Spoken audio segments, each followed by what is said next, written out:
کشتنا جین امینی جهه غمگینیه کو کردت پارچه دو کردستان بیدنگ من ده همبر ال ظلما او کشتنا کچکی کرد که کچا کرد نها بویا سمبولا شورشا ایرانه از بجمه شورشا دویا ایرانه مخابن او پشگیری که همو جارد ده همو قناغت میجوی دا کردت روش حالات ده پارچه دیدا کرنن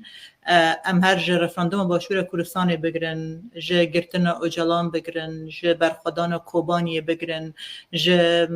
داگیر کرنا عفرینی بگرن کرده روش حالات چند کرده روش حالات با روش آوای کردستان شهید کتن که بکارن کوبانی بپارزن عفرینی بپارزن چند کرده روش حالات بو با کردستان شهید کتن چند کرده روش حالات بو با شور یعنی کرده روش حالات باوری من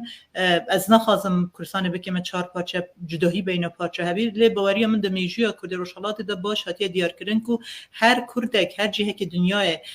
تشتک بیت سری یکم کرد کو دنگی وانه بلنده کرده روش حالاتن مخابن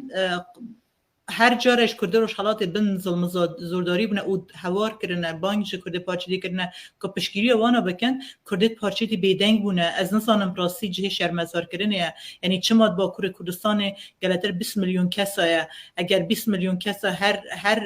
ام بیژن هر 20 میلیون کس نه بلا هر نیوا وانا نیوش نه بلا هر یک سر 5 وانا پشگیری روش حالات کردستان بکن یعنی مخابن باشور کردستان زنن پشگیری ام نخواستن دولت مثلا حریم کردستان دولت که رسمیه به پشگیری بکد چما گل پشگیری نکد ام برای خودن د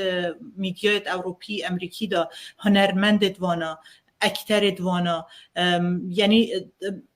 اوید کو موزیک جنن اوید کو سینمای کار دکن اوید کو یعنی نه حکومت وانا دبن زخت خلکی هاتن پشگیریش ایران بگشتی کرن یعنی ما چند هنرمند هنن ما چند کسید کو ده همو باره که چالاکن هنن ده هر چهار پارچه کردستانه یعنی کسی که وصل من ندید در کوید پشگیریا روشالات بکد ده داویه دا پشی که همو دنیا در کت هنده کس از نخواستم نوی کسی بینم چون که براستی او قصد دلی ما ایشه برام بر پارچه دی از هر نخواستم نوی کسی